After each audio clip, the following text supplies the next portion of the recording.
when you're an apprentice, you're like, oh, this guy's just grinding my gears. The turnover feeds the problem. I don't expect my apprentices to do anything I won't do on site either. I think numbers are very misunderstood. After my apprenticeship, I was like, I owe this guy so much. Your wealth is created on how you spend money, not how you make money. Success for me isn't making more and more money. All jobs have profit if you're doing things right.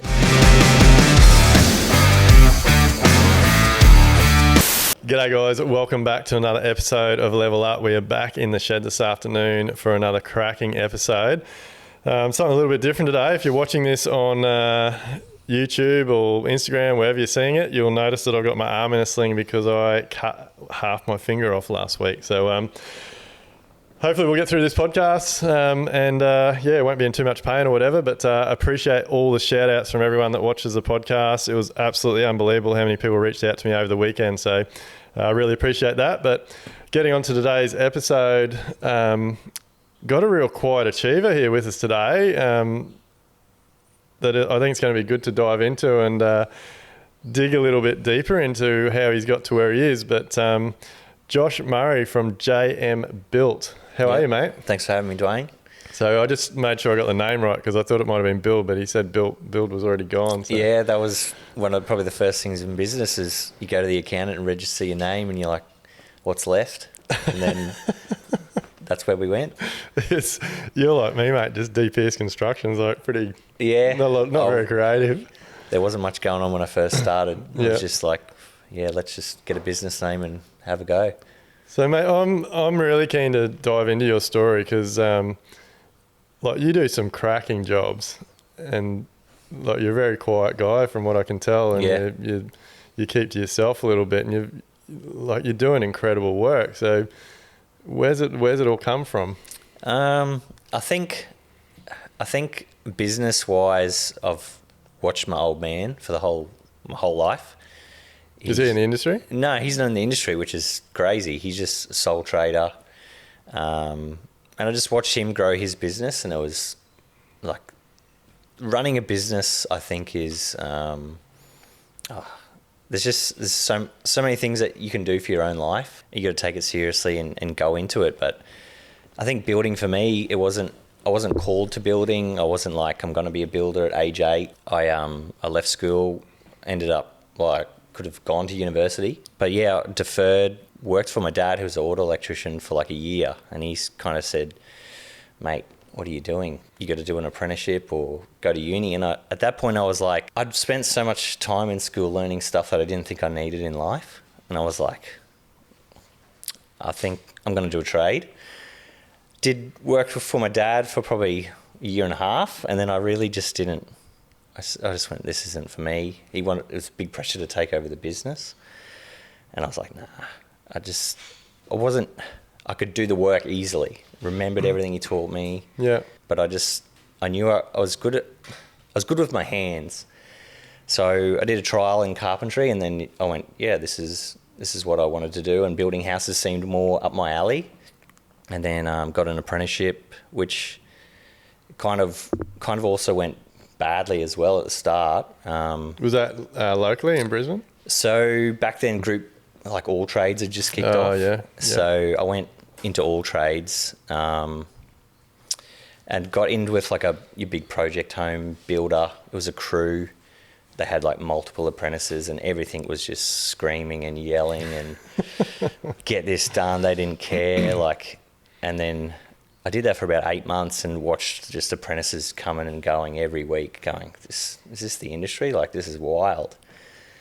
And then there was a local builder back at Algester, and I started telling him about my experiences, and he was like, we might have a guy leaving in a couple of months.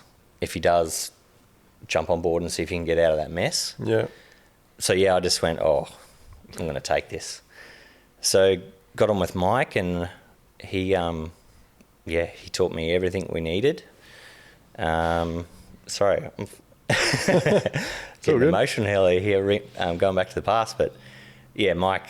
I think that's awesome, mate. Because I'm like you. I am so grateful for what my bosses.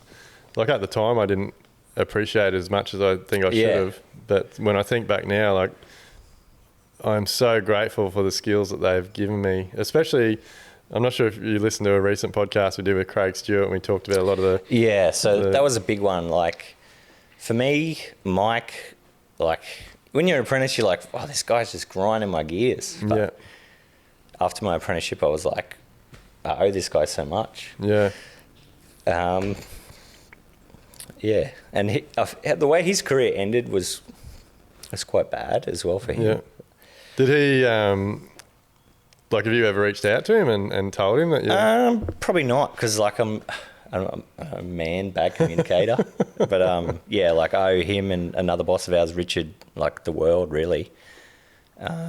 Mike taught me everything. Taught you how to think for other people early on, which when you're at a third-year apprentice, and he would make himself the apprentice and, like, make you be the boss, which was, like, it was pretty hard. Yeah. And when you're a third year, you're like, oh, this is so much stress. But when you go out to be a carpenter, like, I think a lot of guys these days aren't learning that, to think for other people all day. They just want, all right, is that my role for the day?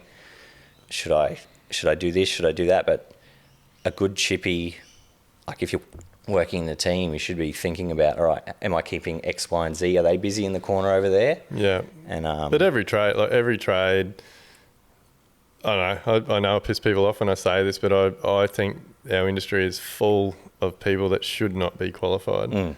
Like, they just, everyone thinks it's a time thing. Like, you do your 3 or 4 years and that's it. You're a qualified person. But yeah, no, because, like, when I finished my time, it was like, Mike was like, there was those incentives were coming off to sign you off early, and he was just like, well, what am I going to benefit out of it? And I'm like, 100%. Like, what are you going to benefit out of? Like, you'll pay me more or whatever. And I understood that there and then. I was like, yeah, it's a business decision, 4-year apprenticeship. Yeah. But yeah, it was like, I think the way the industry works, like, if you come out of your time, like, there's just so much you've got to learn. And I'm very wary when we hire guys, and guys are, like, obviously just out of their time. A lot of them are chasing the dollar, like, trying to catch up on their apprenticeship, which I think these days they're earning quite good money. Like, they earn ridiculous money. Yeah. But like, everyone, it's another topic that really shits me. Like, people just expect to get paid more instead of, like, and expect their employees to pay for their lifestyle. Yeah, pretty much. Like, everyone, like, I say this to people all the time now, like, getting ahead in life, whatever you think is wealthy, like, it's not about what the money you make, it's about what money you spend. Yeah. And it doesn't matter if you're someone that earns $200 a week or $2 million a week, your wealth is created on how you spend money, not how you make money. And it really shits me that apprentices especially think that just because they've signed that piece of paper off, they can go straight onto a tradie's salary. So yeah, I think that's something I'm struggling with the generation coming through. Like, I'm a bit younger than you, but 39, I think I was still raised under the last of the taskmasters. But I think, there's just a lot of, everyone just thinks we owe them something now as a boss. Yeah. Like, I think a couple of podcasts ago, you touched on the Christmas party thing, was like, what are we going to give you? Where am I going to take you? It's like, what are you going to give me? Yeah, that's I've like, I've kept 6 of you employed all year. Did you get me a carton of beer? It's like, it's just a different way the world operates. And look, I think it is what it is. But I just really appreciate that I was able to learn in that time period. Yeah. But the flip side of that is I really feel for young people, like, probably in the last 10 to 15 years and right now coming through their time. I think it's really difficult. Yeah. And I like, something I've really highlighted lately, and I'm really trying hard to work in my team. Like, I know there'll be some people out there that have worked for me over the years that would hear this and go, oh, bullshit, like, that's not what it was when I was there. And I get that. Yeah. But I'm so focused now on taking the pressure off my team. Like, don't worry about the time, don't worry about the money. Like, yes, it's got to be done efficiently and stuff, but we have to put time into our apprentices, because if we don't, it just puts more pressure on everyone. So we've got to slow down and spend more time with them. 100%. Like, touching on, like, through my apprenticeship, I couldn't have been more fortunate to be the only apprentice. So yeah, anything that the tradesmen were doing, they were teaching me. Yeah. And I've tried to do that in my business as well. Like, I've got 2 apprentices now that are at the same point, which I will try to avoid.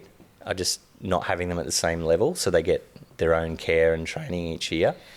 But yeah, in the past we've only ever had one, so we can really, like in that 3.5 years or whatever they're getting signed off in now, teach them as much as we can. Yeah, we're pretty similar. Like I don't like to have any more than one apprentice for every sort of 2 to 3 tradies. Like it quite annoys me when I see builders that will have 1 tradie and 4 apprentices. I see a lot of crews these days with a lot of young kids running big jobs. Yeah. But but then same again, like I don't expect my apprentices to do anything I won't do on site either. Yep. Like from bailing out mud out of a pier hole.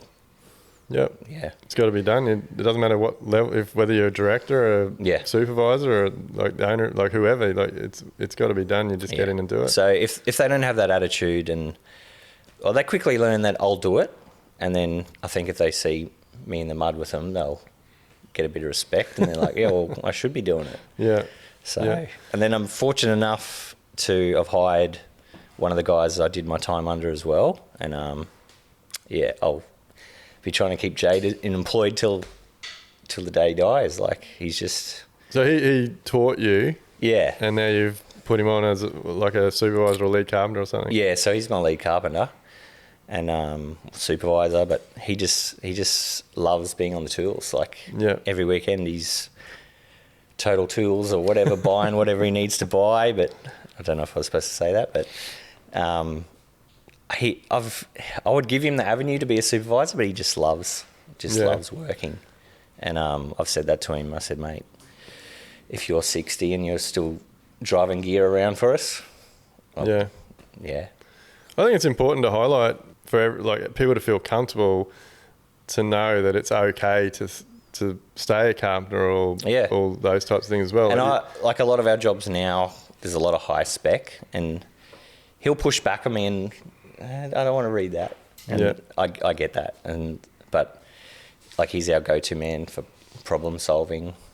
So I'm like, I'm fine with whatever avenue he wants to take, but he's just so loyal, and I know he's really good with our apprentices, like teaching them how to look after houses, tools. So it's I think every business needs to you've got to find that guy and try to look after them, because they're important. Yeah. Do you find with those, like we've got a couple of those guys, but I find those, like, as good as they are, they're really hard on the younger guys because they just expect so much of them. So yeah, he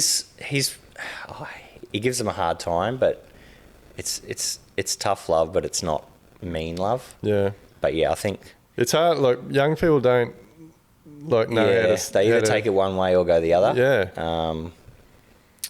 But I think when they see how much time he'll take to teach them something what they don't know, then they'll take a bit of ribbing for. Yeah. There's very, like, resilience is almost getting buried like common sense, isn't it? Like, there's very little resilience from people. Like you said, like they take it one way or the other. Yeah. It's not, they don't see that could just be that's the type of person they are. And I think, like, I try and really explain to my team now and my younger guys, like, there's a lot of pressure.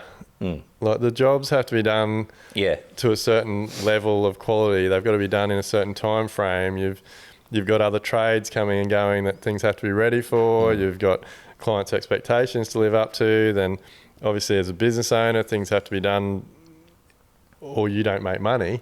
So there's like, everybody has pressure on them. And a lot of the time, when you get people in your business, like lead carpenters and supervisors and things that take their jobs really seriously, they can let that pressure build up, and then they take that pressure out on the younger guys. And that's another thing that I'm really trying hard to work with my team on. Like, it doesn't have to be like that. Like, sometimes you've got to slow down to go forward. Yeah, 100%. Yeah, I think the deadlines of the job, like, I'm not up the guys like every day, like, you had to achieve that. Like, I try to price my jobs as in, I know that if I was there, it should take me that, but they're never going to do it as quick as me. But yeah, I don't ride my guys saying we have to achieve this today, but I think they definitely know that like 7 to 4, they're there to work. Yeah. Don't be dicking around on site. Yeah. I'm not going to give you a hard time. If you're giving me a hard day's work, Well, it's about value, isn't it? Yeah. Like, it's one of the most common, like whenever I talk about it on the podcast and we do teasers relating to hourly rates or people's pay and things, it's one of the hot topics that everyone will ask questions Yeah, about. I love jumping on Facebook builders and seeing that. It just blows my mind. And like the way I deal with everything now in all businesses is I basically just tell people, look, I'll pay you whatever you want. If you want $200 an hour, I'll pay you $200 an hour. But do you know, if I pay you $200 an hour, you need to be making my business $600 to $800. Yeah, I think a lot of people out there, like it's the human nature to look after yourself first, but yeah, a lot of people just need to realise, hey, am I making my boss money? Like, I need to. There's my worth, but then he's employing me. I've got to. There has to be a benefit to my wage. Yeah. Well, if you're not, if the company's not making money, they're not going to have a job. Yeah. So, I think that's for me, like scaling up and all the staffing issues and stuff like that is always. I'm not the biggest risk taker out there, but numbers to me is the big one. So, yeah, we kind of. So how did you? This is. I love this topic. I love the numbers. Like, how did you? Have you done anything? Mentoring, coaching, learning to get to know your numbers, or it's trial and error? So the first couple of years were definitely trial and error, and it was like, I think I just kept palming it off like, oh yeah, you're just a small business, and each year you'll do better and better. And then I think I got to 5 years, and I was like, shit, I could be just working for someone. What am I doing all these hours for? Looking at the numbers and going, fuck, my carpenters are earning the same amount as I am. Yeah, and then like we turned 10 years next month, and the last 2 years I've really been focusing on, one, our quoting system has just turned around, and then just knowing the numbers of all of our overheads and just, feedback from our accountants, and she'll be saying you got to raise operating expenses here and there and what we're at. And I haven't done any like business mentoring. We recently joined a company in Melbourne, and it's all like about entering our weekly data in. Because I was like at a point at 10 years, I was like, okay, I can keep running this same show for the rest of my life, or we can just keep getting better, 1% a year. Yeah. That's what we need to do, whether I'm off the tools or wherever the business goes from here. But like, we can build good houses, but at the end of the day, the numbers are what matters for your family. 100%. For anyone that's listening, go and check out their Instagram, JM Built. They bloody do great work, but numbers are incredibly important. Yeah. I think numbers are very misunderstood in our industry. From everything, from people understanding like the hourly rates they need to pay people, and then understanding like if you're paying someone a certain amount, what you actually need to be charging them out at. Then there's obviously all the quoting. Like our software QuoteEaze is going nuts because it comes with a huge big preset list of categories and items for trades and builders, because I know that's one area I really not struggle with, but just quoting was always starting from scratch, and so there's quite often things that I'd miss here and there, whereas now we know, like, if you start with the biggest list possible, everything that could possibly ever go in a house, and delete items that you don't need, it's a far better way than trying 100%. to think, oh shit, what do I need? Oh, like, otherwise it doesn't matter how many times you flick through the plans, you just miss stuff. Like, so that's the next thing. Like, quoting is like, I think, underrated.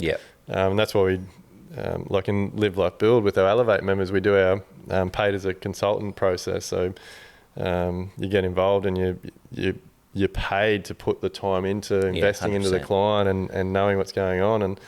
And then when it comes to the running costs of a business, like we know now from all of our data, like over 80% of builders are trading insolvent because they're just taking money from the business. Like, they're not paying themselves salary. They don't even know how to work out what salary they should be paid. 9 times out of 10, they're working for the same or less than what they're paying carpenters. Yeah. And it's the same in any trades-based business. Like you get a lot of plumbers and sparkies and things that are working for the same money or not much more than what they're paying their tradies. I know. Like when you first start, like for me, I was just always pay all the workers, pay all the materials, and then I was like, whatever was left, and then I was like, I've got to build up my working capital. So there was those first few years of sacrificing, but now it's at a point when you know what floats your company. When you're getting below a point, you're like, all right, are we 30 days from a draw? Like it's. Do you pay yourself a salary? Yeah. So I pay myself weekly with the boys on the pay run. Yeah. You've got to treat it. I think some people struggle with that because they're like, oh, I'm the business owner. Like I can just pull the money out of the business. Like you've really got to get in the mindset that you are an employee to the business. Yeah. Like it's not an astronomical figure, but I just class myself as a carpenter. Pay myself a wage just as like they do as the pay run, and then. Oh mate, I need to have a talk to you about that. Yeah, you need to figure out the role you're playing and then pay yourself accordingly. Oh yeah, so we still access the money through the year for myself and talk to the accountant when to pull it out. But yeah, each week I'm paid as a wage with the boys. There's no like, oh, I'm not paying myself here. Yeah, like we're running at a point where I get paid weekly and. Yeah, like just because it's your business doesn't mean you don't get paid a salary. No. Ultimately, you want to pay yourself a salary, cover all your company overheads, and your company makes a profit. Yeah. And that's a successful business. Yeah. That's a sustainable business. 100%. And then I think the runs on the board in our industry it's such a long time. Like the first couple of years, you're like, holy shit, I'm learning how to build houses for one, because of just like now I'm a builder. And then you slowly realise, all right, there's not that much money left in this than I thought it was. And then your mind, well, if you're my way inclined, your mind turns into there needs to be more juice in the squeeze here.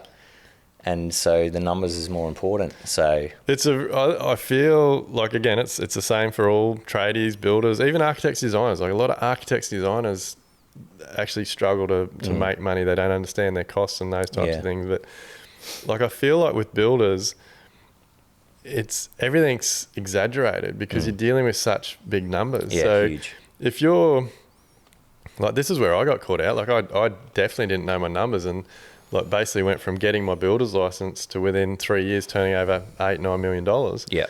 And so even though I was nowhere near pricing the jobs correctly, I used to just write line items down, like doing my quoting on pieces of paper. Had no idea whatsoever. Like I was doing what it's always talked about, like just throwing the 10% on. And I think the mentality of the public, is, well, you signed up $9 million worth of work. Duayne, you earned $900,000 this year. Yeah. It's like not knowing that it actually took out of that 9 million, it actually took 1.7 million to actually run the business. Yeah. So I think. But because the number's so big, like you start doing jobs, and then you start employing people, and then you do more jobs, and so the turnover feeds the problem. Yeah. So I believe a lot of builders go their entire career by doing this. On turnover. They focus on the turnover, and each year their turnover grows a bit, and they get bigger jobs. Yeah. And they pull a bit of money out of the company here and there, and they manage just to scrape through their career and own a house, own the cars, and have a reasonable lifestyle. But they've lived their entire life and their entire career worried about cash flow, struggling to have money and pay bills. Yeah. And it's purely because the turnover's been there. And so it's this vicious cycle, and then everyone thinks, oh shit, I'm struggling, I need to make more money, I need more turnover. But turnover is not the answer. Nah, I think once you know the size of your business and you speak to your accountants, like you know your break evens, you know what you need to turn over for the year as a business, but it doesn't mean the little $200,000 job around the corner has as much profit in it as that $1.3 million job that took you the whole year. Yeah. So you just, for us, like we look at what we should try to ideally hit for the year, and it's not about, yes, we have to be on these luxury homes. Does it fit our schedule? Is it the right client? Does it suit our location? And then, obviously, like price it accordingly. If they're going to get the quality and the service we give them, like they're going to, obviously it costs what it costs if you want to build with us. I love, like, we were talking about it before we started recording, but you just touched on it then again. Like, I love that you've set boundaries.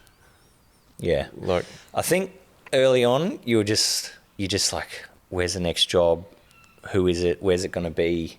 You're just taking it. But I think as you go on, like, if you were starting out again and if you knew better ways, you'd listen to advice from builders like yourself. But yeah, once you obviously get to a point like we're 10 years in, you don't want to be 10 years in and still like, where's my next job? How much do I need next month to cover that? Like, you should have a system by now that things should be getting easier.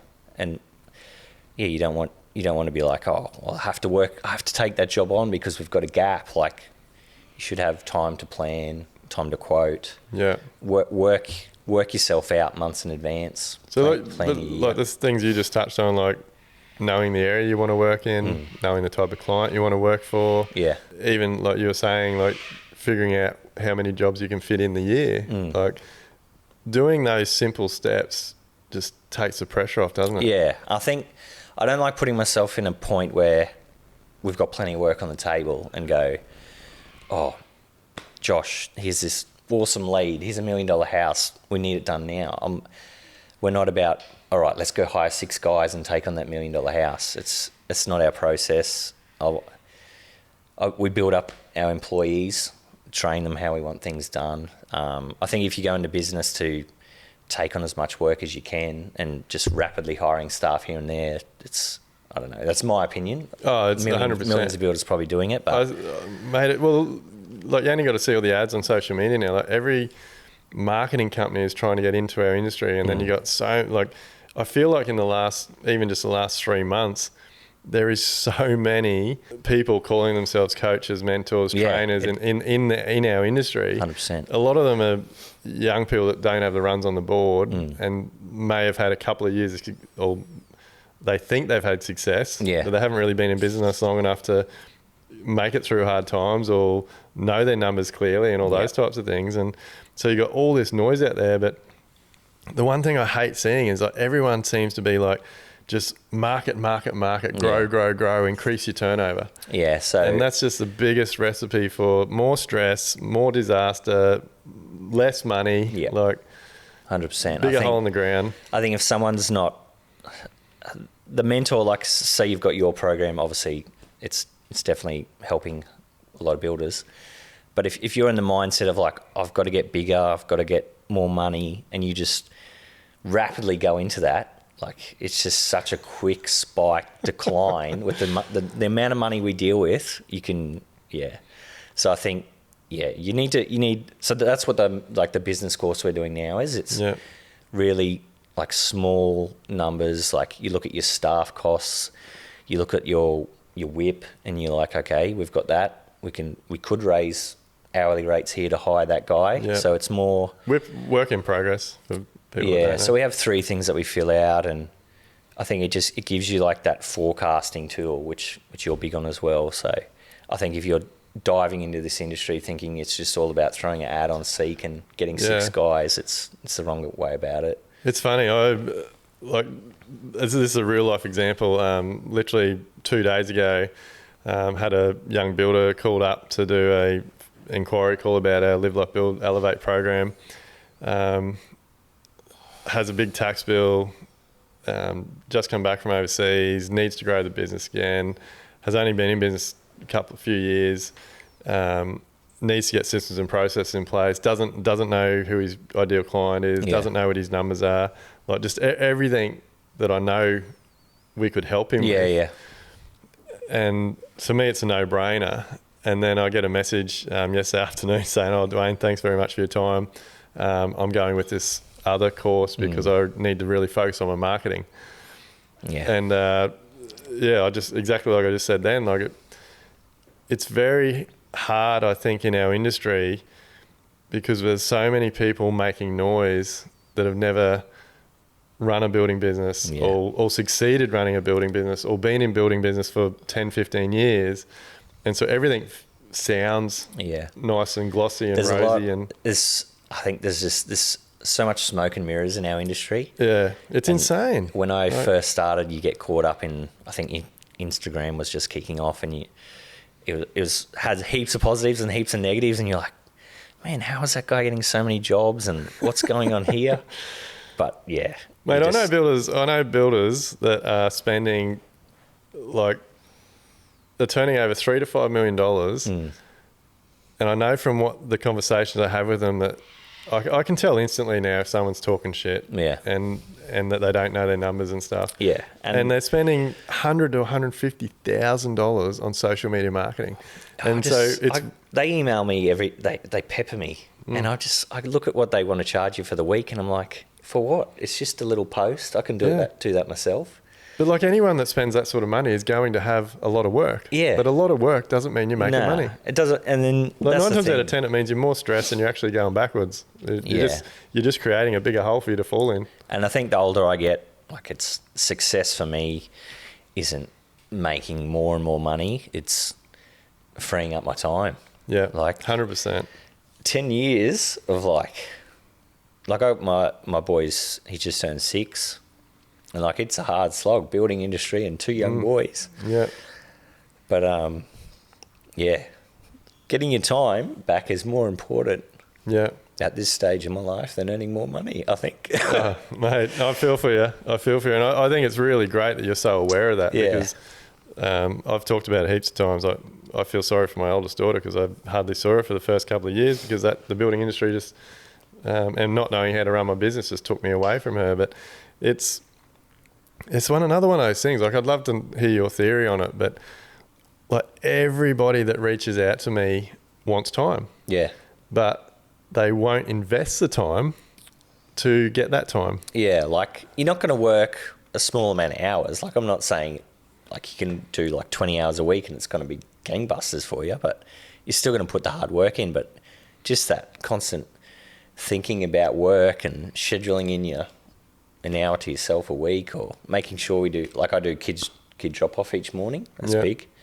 That's awesome. My wife goes to work 3 days a week, so she didn't want to let her career go down. Like, she's quite successful as well, so that's been my driver, is like making sure, keeping everyone happy. But yeah, obviously you go into business to earn more money, but like, your life needs to be easy as well. Yeah. So it's insane. Like, we know, like, from everything we have and we do now, like time is everyone's biggest frustration. Like, and reality is that it's just they're not prioritizing their time correctly. And when you personal schedule and you prioritize your time, I don't know if I've ever talked about it on this podcast actually, but I'll talk about it now. Like, there's this. Have you heard the story about the glass jar?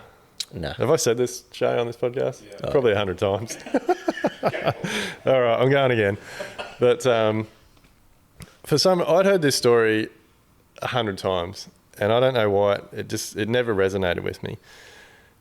And it does now because I understand it. But basically, like, someone gives you a glass jar and gives you a pile of rocks and says, fill the jar up, put as much as you can in there. You put all the rocks in there until it's overflowing. You cannot fit another rock in there. Yep. And they ask you, is it full? You say, yeah, well, I can't fit any more in there. And then they give you pebbles. So then you pour the pebbles in, the pebbles go and they fall in the gaps all around the bigger rocks. And you say, it's full now. And then they give you sand. And you tip sand into it, and the sand fills all the little crevices up. You think it possibly cannot fit any more in it. And then they give you a jug of water, and you pour the water in, and the water just soaks in between everything. And now that jar is full. And I don't know at what point this really resonated with me, but that's how we all live our lives. Like, most people are only putting in the big rocks. Yeah. They have all this other stuff to fill their jar, but they feel that because all their big rocks, which is their wrong priorities normally, that they don't have any time. Yeah. And so the way I plan and what we teach our guys and members in Elevate now, like, personal scheduling is the key to your success.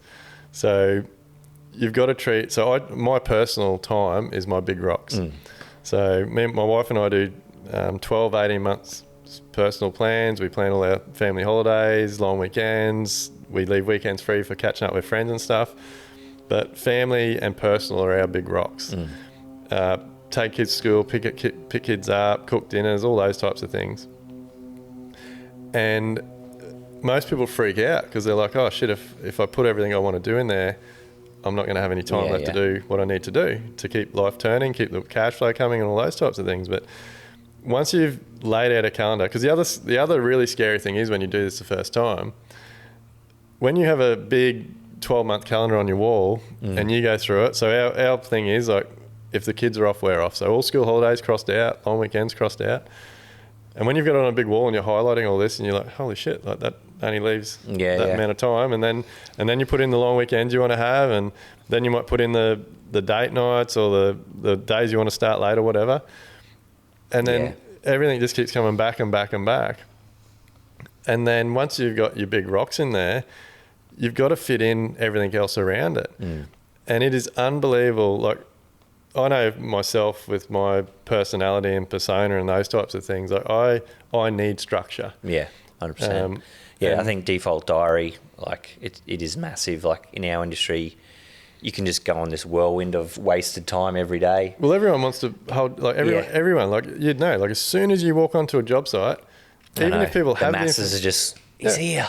Yeah, even if everyone's got the information, they know what they're doing, they'll come and chew your ear off and you'll 100%. Waste half a day before you know it. But it's incredible once you get those big rocks in, get all your personal stuff in there, and then actually plan it out. So like I talk about this all the time. Like my calendar's done from 5 a.m. in the morning to 9 p.m. at night, and people think it's crazy, but I block out time for myself. I block out time, like Camille and I block out time to spend together, time with the kids, do personal activities and things. But if I don't have that structure, I lose so much time. Even things for like me now, the diary thing is where we're headed.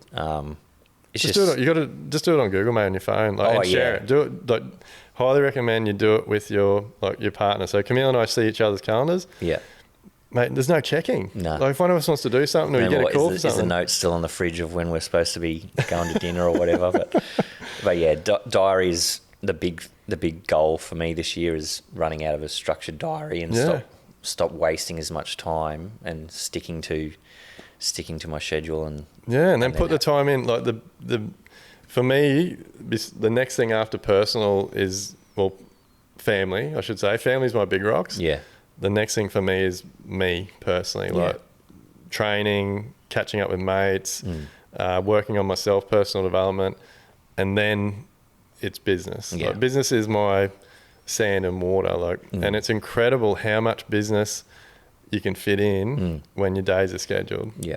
And you're focused. Even like quoting's a big one for me. I think it's every builder and tradie's nightmare. Like you just dread that time in the office that you got to spend quoting. So like in my schedule, it's locked in there. Yeah. Like an hour here, 2 hours there. Like, so Camille will put it in my schedule, 2 hours on such and such job, hour on such and such job. And I just know that when I'm in the office that time there, I've got to quote. Yeah. I mean, for quoting's like, it's another conversation as well, but like in the first days, or builders just think they hate quoting because they're quoting with such, like, are they quoting to win the job? There could be 4 builders in it, so they've already got 25% chance of winning the job. So all of a sudden you hate quoting because you're not winning your work. So if you've got a structure to your quoting system, like you when your client touches base with you and you've got that system in place, that you've done the feasibility, and are they going to jump onto your process? And like, obviously you've got your pack process. We have a similar little thing, but for me now, quoting, are you getting paid for your quotes? Yeah, so we have a little fee structure. Yeah, proposal. Yeah. However, yeah, that's how we like to call it as well. But yeah, like in the past, that's kind of what broke me. That COVID era I was just trying to get bigger and just quoting and trying to get work from that designer and reaching out to that designer. And I just got to the end of the year and I was like, what the hell did I just do all that for? Like, that's why I hate quoting so much. Like, no one has any idea how much time this is taking. Yeah. And so then that was that big light bulb moment. I was like, this is my process now, and I don't need to focus on quoting now. It's like, well, when the client comes to us, it's like, well, I'm invested in your quote now because you're invested. We're going to make this relationship work, and quoting for me now is like. But how much better is the entire relationship? Yeah. Like you get that investment up front, you get more involved through all the design process. Like you build trust, you build respect, you build transparency. And if you're stuck in that tender situation, like a guy who's tendering isn't taking his 8 tradesmen to your house on a renovation and taking the time. He's got no time. He's just looking about how he can come in the cheapest to win it. Yep, 100%. And so it blows my mind, but like so many people just think that tender process is the way to go. Like, we had a few designers call us in the last 6 months, and the minute that tender word comes out, it's like, no, it's there's enough work out there. I'll happy to do a bathroom reno over tendering on that huge job. It's just it's not about the size of the job, but it's that process. If the client values me coming to their house, solving all their problems, and quoting the job, what they want done, that's more important to me than versing 5 builders that who don't know their numbers, who's trying to break into that market. It's just a waste of time. And I think a lot of guys need to have that light bulb moment going, it's just so much wasted time, and time is... But how much does it, like, it's not only time, like, I am so in love with our pack process. Like, it just... I believe every single time we do it, we're just getting better and better and better. But like I had a really great example just today. We had a design meeting with a client and a building designer. And this particular project, it's a large home. It's to house a young family and their parents. Yeah. Really, really special home.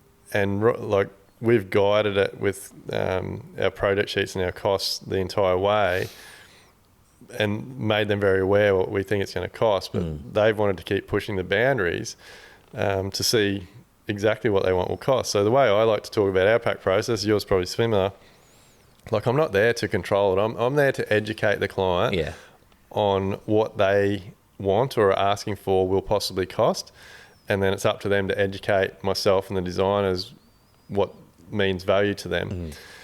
And so on this particular project, like, even though we kept telling them, hey, that's going to be pushing your your project spend, they wanted to get there. So the designer finished or did a preliminary design. We did a first round of costings, and I didn't even get the first round of costings finished. And I called the designer up. We had a chat, called the client up, and basically just said, look, it's going to far exceed what you're hoping to spend with all the things that you're hoping to get. Let's have a meeting and we'll talk through it. So we had a meeting, we talked through it. I explained to them the way that it was heading, and from the things that I'd already priced, gave them an estimate of where I thought it would go to.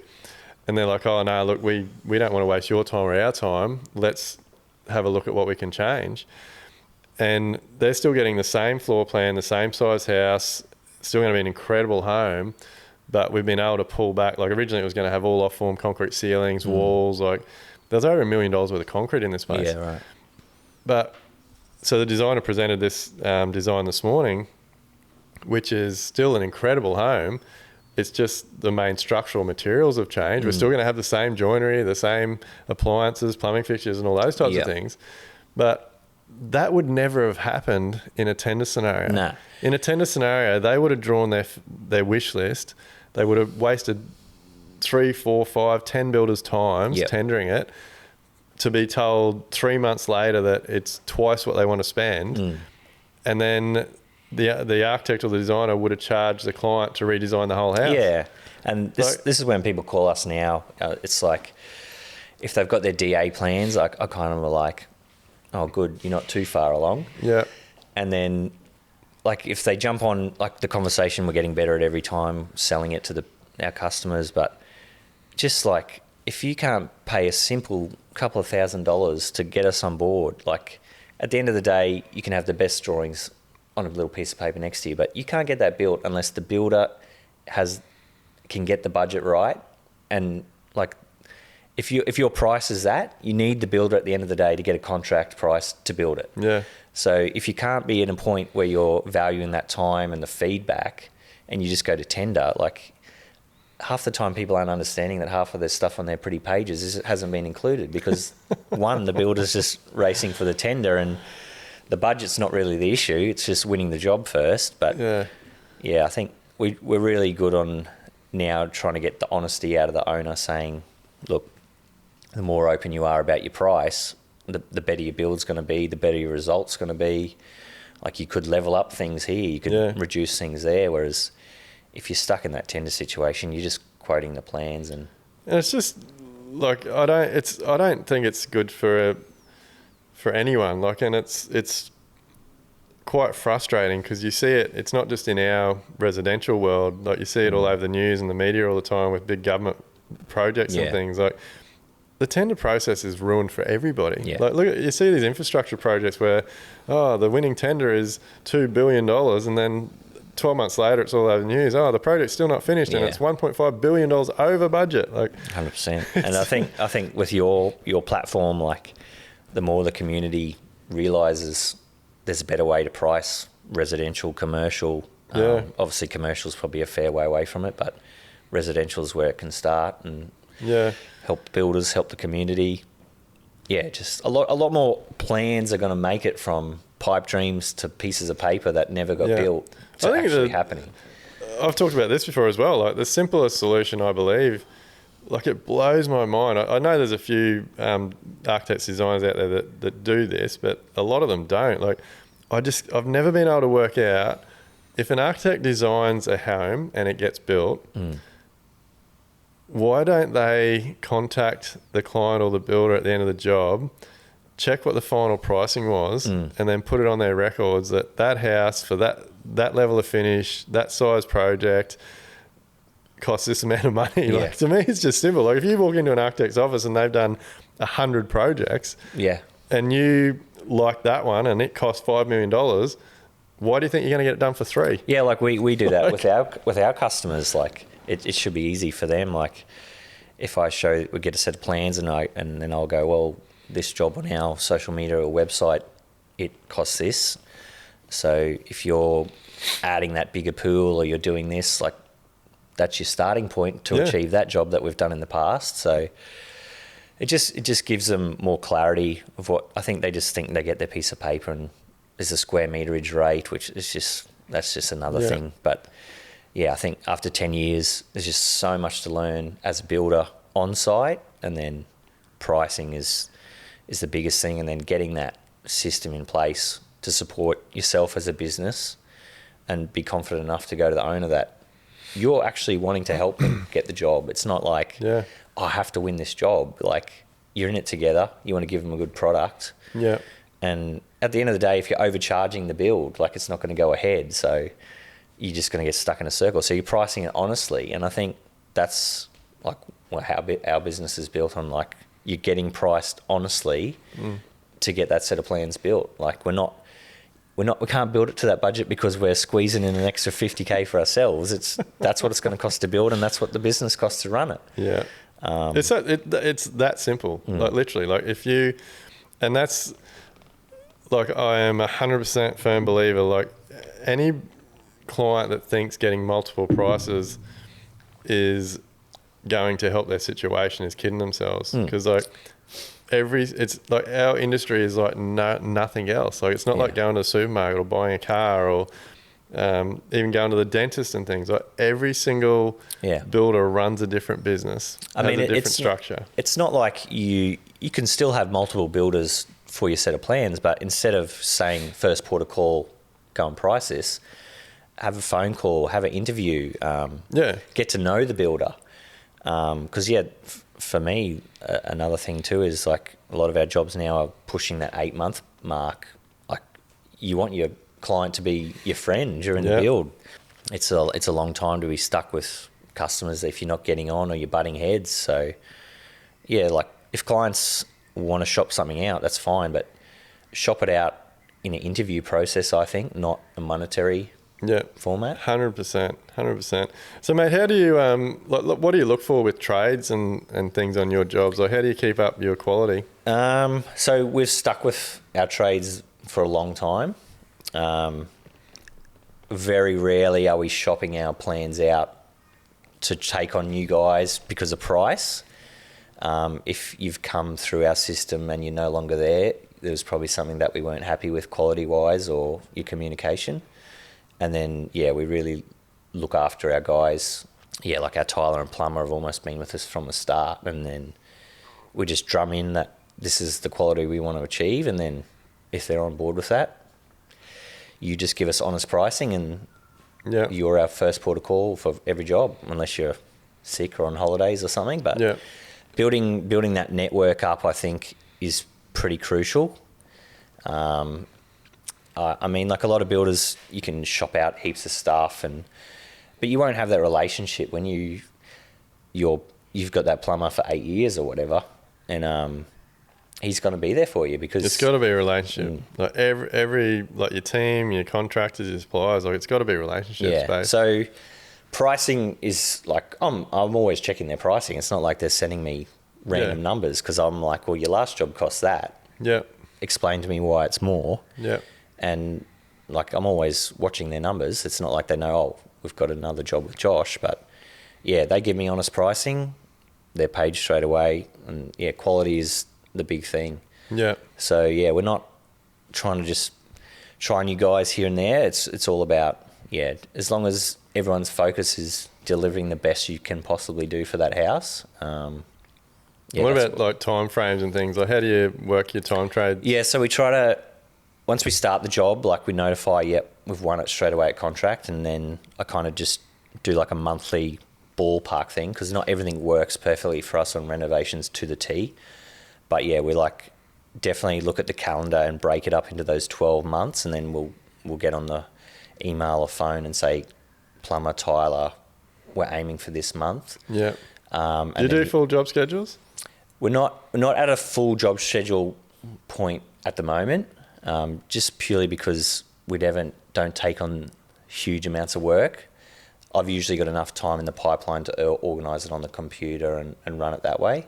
But there is conflicting times every now and then when guys are double booked, but generally the way I look after our trades, they'll be there for us. And so you're still doing a lot of the admin stuff? Yeah, so I'm doing a lot of the admin. Slow, like I've been on site a fair bit in the past, but now I'm reducing those hours on site as much as possible now. We've got a good sized team where I can come and do what I need to do and be on site. But generally a lot of my stuff now is just scheduling and making sure we're weeks out, everyone's notified where we're at, and telling the boys, look, we're aiming for this trade here, focus on this. So that's kind of how we do our scheduling now. Because a lot of stuff on our jobs, if it's my guy, I try to teach our guys to be super flexible in what they're doing for the day. Like if something can't be finished there, you need to be on it. Like we can move over to here and keep ourselves busy. Yeah. So once our boys are set up on site, they're pretty much there from start to finish. I tell them every day, like, don't be ringing me saying this, what can we do? Because they quickly learn. They've got to be thinking ahead. Like, and like exactly like you say, like you can't be just focused on what you're doing right now. Like you need to make sure there's gear on site in case something comes up, you can't finish that, you can move on to another task. So there's always bits and bits. So flexibility is a big thing for us, is just teaching my guys there's always something to do on site. Don't just be stuck on, we're completing this cladding this week. Yeah. If you see that time's going to slow down because we're waiting on something for there, make the call, let's move to this area and go there. But scheduling's something that I'm going to improve from here. Like diary and scheduling is our goals for the business to improve. I'll give you some tips, mate, after the podcast. But so do you know? So what's your role? What's the role in your business? I think I wear still way too many hats. Like I still don't like being pigeonholed in the office full time. I still love throwing on the nail bag, but like realising now where we're at and the size we're at now, that my days need to be spent doing better things. Yeah. And I'm learning that, but I still really love working, but mate, I need to get you into Elevate. We need to I still really love working, but the nail bag is not on this year. It's definitely this year's been the big turn for me, and it's hard, isn't it, to step back from site? So I kind of call myself the supervisor, but then they know when I'm shut down in the office, that's where I need to be. So if I say I'm going home to do office work, I think you're a project manager. Yeah, probably. Yeah, you got to really, because it ties back into what we were talking about before with your numbers. Like everyone in a business needs to have certain roles and tasks and responsibilities and KPIs and those types of things. And you, like, to be able to get your business running efficiently, get your time back, all your scheduling and those types of things, like, you need to track every single hour you do, identify what tasks that gets allocated to, and then, like, that's how you can get a business very efficient. Like, when you can, like, the other thing that I like to do, and we teach our members in Elevate, like, once you've identified the tasks that you do and what categories they fall under, like, start thinking about them in 3 ways. Like, what ones do you love doing and you do every day? What ones do you do but you're not really efficient at? And then what ones do you hate and you really would prefer to get someone else to do them? Yeah.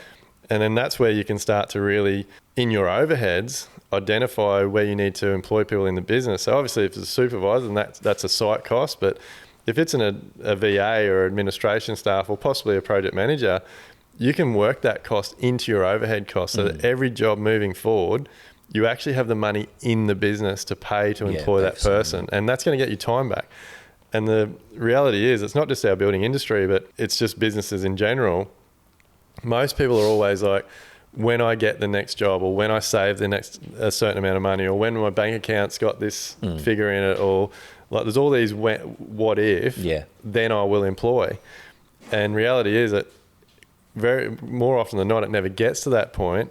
You get under pressure, so you end up employing them anyway without having the money in the business to pay for them. And then the business owner ends up earning even less because they've got to take out of what they were earning to pay for that new person. Yeah.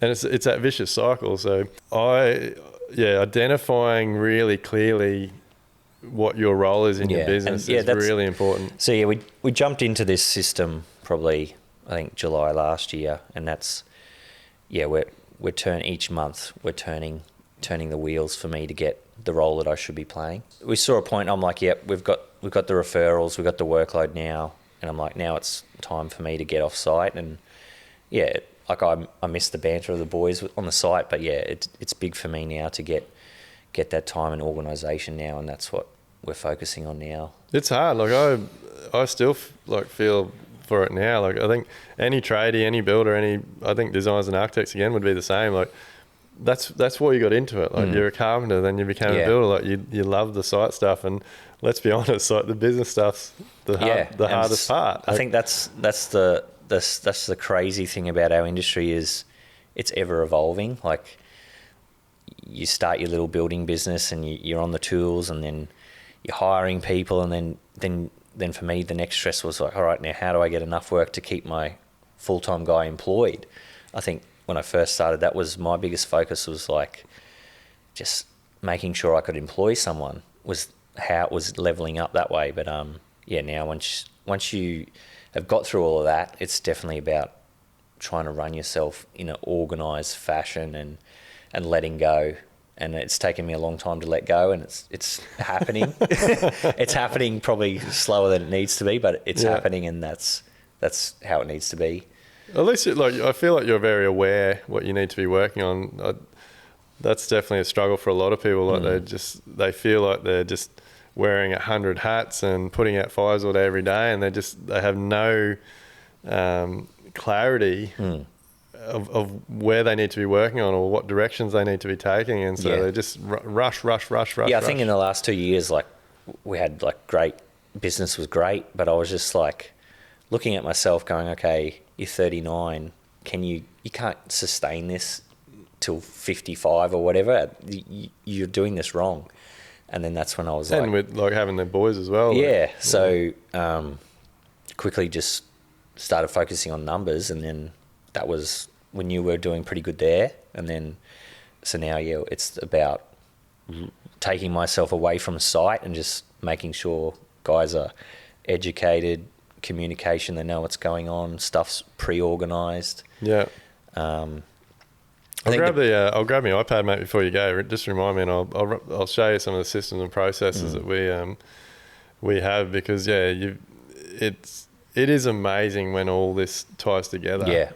And again, that's the whole reason of this podcast. Like, I want tradies and builders to realise, like, it doesn't have to be stressed every day, and it doesn't have to be chasing your tail for cash flow all the time. Like, it's actually an incredibly rewarding industry when you get all your ducks in a row. You've got your systems and processes, you know your numbers, like all this stuff. Yeah, I think for young guys coming through, like for me, if they're younger, once you've, obviously those first few years are going to be hard, and this is just business, but once you can get through that, it's, work out the system.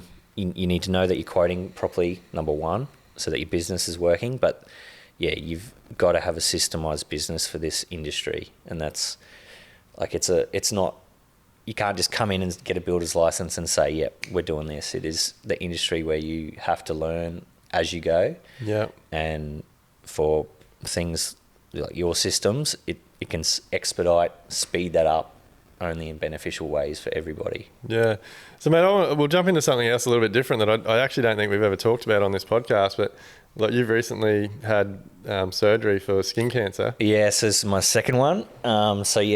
Skin cancer, sun safety is no joke. I've spent a lot of my life surfing and fishing, probably sunbaking a lot on the job site with no shirt on when I thought that was a good idea. But I had a little one pop up on my forehead a year and a bit ago, and then annual checks, and obviously had half my nose cut off last week. So if you're out there, boys, definitely start getting your skin checked and looking into that. And because I still see it a lot. Like, I'm always on people's back. Like, I don't think it's real professional either. Like, I know back in the day I was the same. You'd be on site, no shirt on, everyone. I think that was like that olden day mentality. You just saw it, and then it was cool to have a suntan. And a lot of my younger guys coming through, they're all loving it, like long sleeve and sun protecting, which is great. And I'm all for that. After definitely, and then it's more example for me now, them seeing me, what's happened to my face at 39. So you're all good with that? Like, they've got it out? And it wasn't a melanoma or anything, but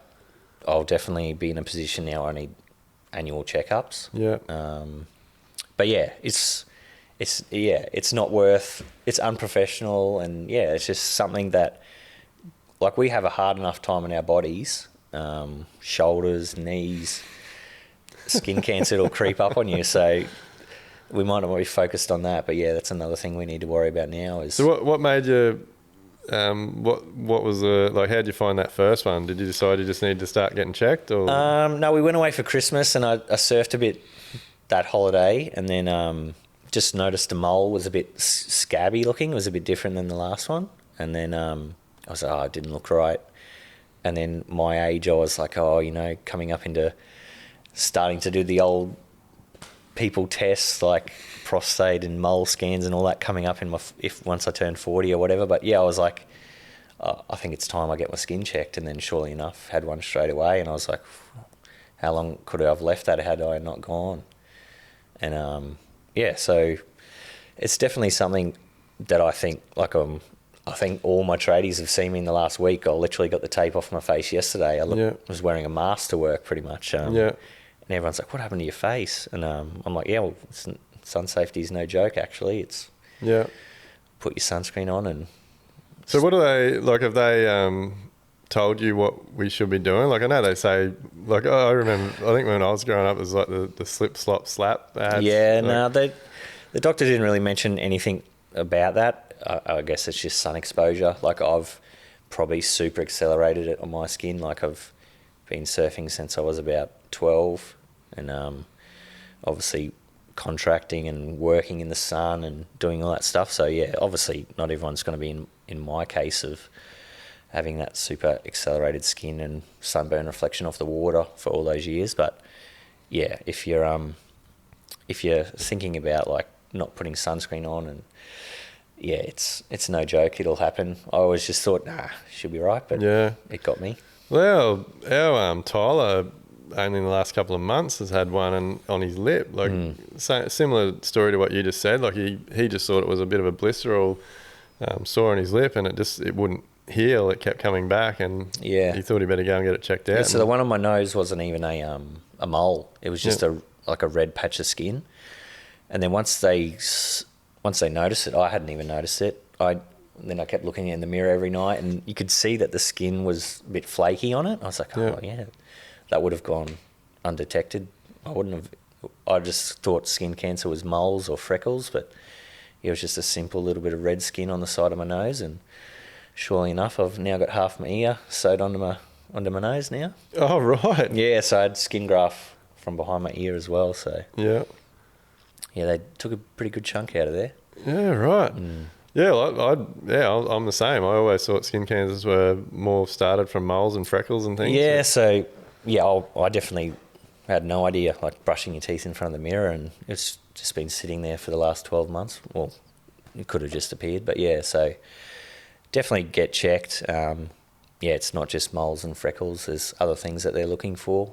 And so have you got to get checked more regularly now, or still 12 months? They said that I just have to keep doing annual checkups from now, Yeah.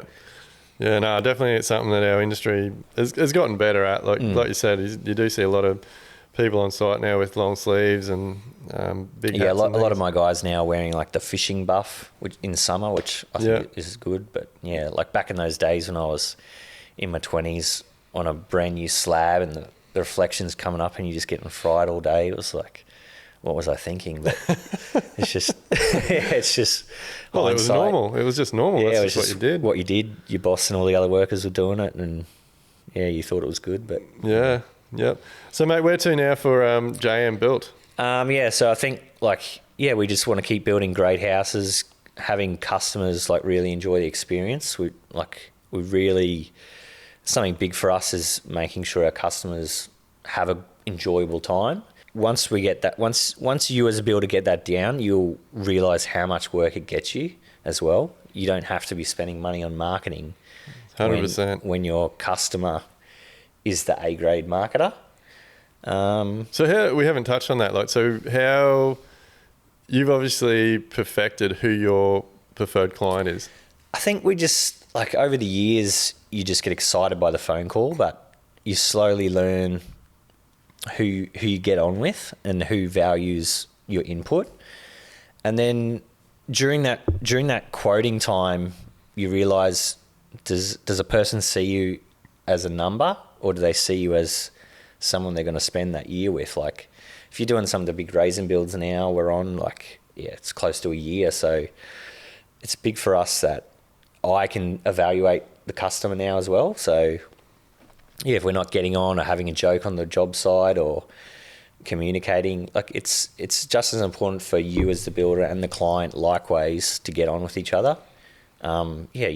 You trust each other, you have an enjoyable experience, and then at handover, most of our builds, we're cracking a stubby and having a chat with the builder, or they're calling us up and saying, "Hey, come back, look at our gardens now." And, yeah. So what's more important, the type of job or the client?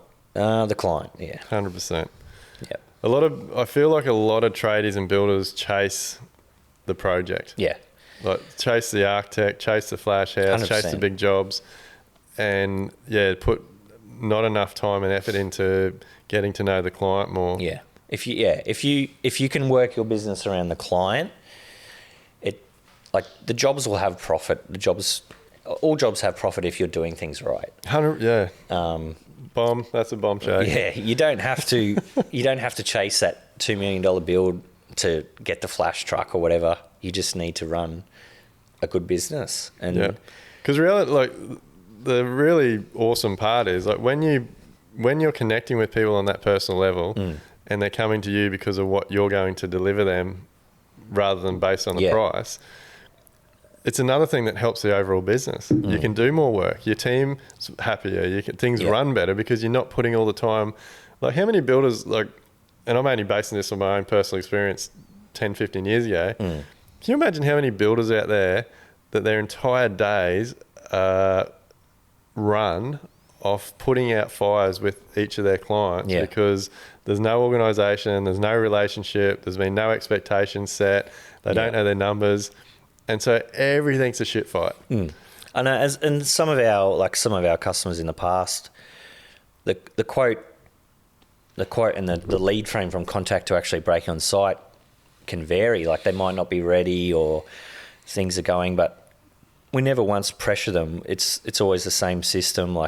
It's not like we have to get you to contract. It's well, if you're going to pay for our system and value our time, look, you can sit on it, put it on ice. However, like ideally we're trying to work to a calendar and schedule you in, but it's about the client experience. And then when you complete that successful build, that client will rapidly accelerate your leads more than social media posts and that type of stuff. 100%. And it blows my mind that builders will invest all this money into getting thousands or tens of thousands or whatever amount of followers, and yet most of them are only doing anything from maybe $2 to $5 million turnover. Yeah. Like, what is the point of having 30,000 followers that 28,000 of them are in other states or countries? Yeah, that's right. And it just blows my mind. Like, and the more that customer tells their friends or whoever it is or someone in the street, how do they sign up to your process, the quicker they are wanting to jump on it. Yeah. It's like, well... And I think people overcomplicate, and especially a lot of these marketing companies and that. Like, you've just got to do simple things like hashtag the street name or the suburb you're working in, or like build a Cooperoo or build a Camp Hill or whatever. Yeah. Like, it's not hard. Like, people obviously use social media now to search for... Like, I do think social media is the new word of mouth. Yeah. Because even if it's... like, people might drive past your signs or whatever, the first thing everyone's going to do is look up Instagram. Yeah. And see what sort of profile you have on there. And for me, I know from what the feedback I get from my clients, and we've got 3 years work ahead of us at the moment or more. Like, we're knocking work back every day. Our clients are focused on the type of job we do. Like, we do a lot of videos, so they, like, when I first meet clients, they feel like they already know me. Yeah. And they don't give a shit about how many followers I've got and all that rubbish. Like, they're more worried about what I'm going to deliver them. And so that's all you have to focus on. No, and that's it. Like, I'm just as focused on trying to get to know the client in the early days before we dive straight into the pricing. Like, yeah, we're slowly working on those numbers, but you can gauge like how quickly they want to communicate back to you about your questions to them. Yeah. It's a slow process, but once you start learning how to get your client base and how it should work, it gives you so much freedom. So how have you gotten your client base? So ours has just been like a slow build up of rapport. Like, we haven't paid for leads and gone into mass tenders or situations like that. We've just kept an open mind on the jobs that we're going to take on, and it's just slowly snowballed over the years. And then we've built up this reputation in our little neck of the woods that we're a raise and build renovation builder. Yeah. Have you paid for photography? I pay for photography once the owners are happy for us to come back. Because you look at your website and so a few things that resonate with me with your website, I think you called the jobs by suburb.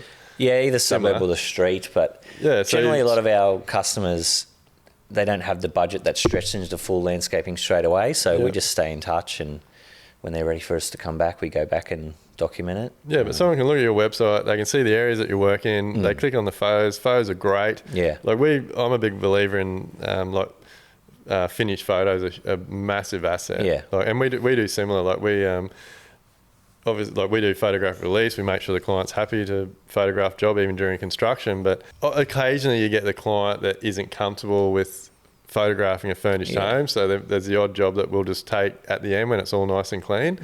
But yeah, I'm similar to you. Like, I much prefer to let the client move in, settle in, 100%. Furnish the house, put the grass down, make it a home, and come back in 6 or even 12 months and do the photos. Yeah, I mean, if we don't get photos out of a job, that's no biggie to me. The job's been done. The business has made money, but if you're getting a client like testimonial, that's all you should be after. A testimonial and repeat work. Yeah. Because it's I think you focus on about pricing, but if you can focus on getting that right, you can build your business around that type of customer then. Yeah, 100%. Instead of just relying on plans coming through from a random customer.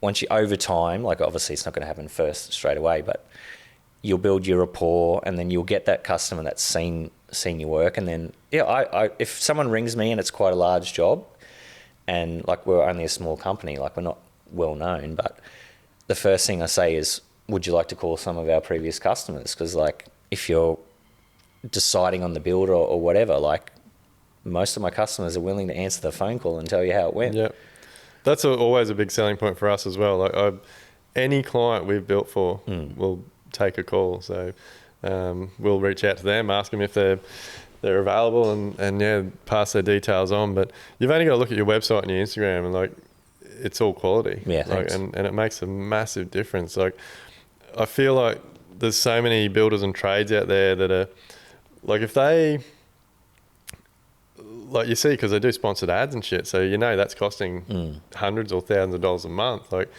if they took that money and invested that money on personal development or some sort of mentoring and coaching, 100%, and took the time to actually figure out who their preferred client is, know their numbers, all those types of things. Because like I said back at the beginning, like so many of them just think that they have to be in front of people's faces, they have to have a big following, but that's all an absolute waste of time and money if you don't know how to run the business. Yeah. So I think perfecting, like we're all builders at the end of the day. Like we've all got our own degree of quality. Some push for more, some don't. But if that's a part of your business, relying on the quality, then you need to just drum that into your staff. And so that was big for us. Quality is what built our reputation, and we're just sticking to that. Yeah, no, it's awesome. Well, mate, look, I really appreciate you coming in today. Is there anything else you wanted to get off your chest while you're here? Or no, I didn't think I'd get as emotional bringing back up. I don't know. Once I just started talking about it, I was like, Jesus, what's happening here? But it's been a great.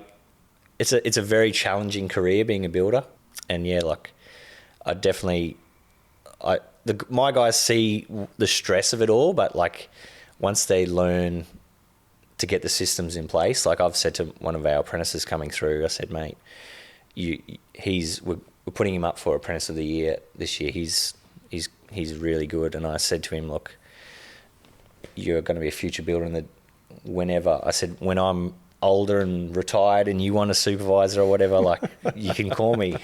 It's a rewarding industry, but challenging. But it's, if you can get all the basics right and make sure that your numbers are there, like just keep improving 1% at a time. Yeah, no, that's awesome advice. Well, look, guys, thanks very much for listening. Australia's #1 construction industry podcast. Look, if you know a builder or a tradie that hasn't seen this podcast, make sure you share, comment, like, all those types of things, because I can't create a new building industry without all of your help. And I really appreciate everything you do. I appreciate all the listens, and look forward to seeing you on the next one. Are you ready to build smarter, live better, and enjoy life? Then head over to livelikebuild.com/elevate to get started.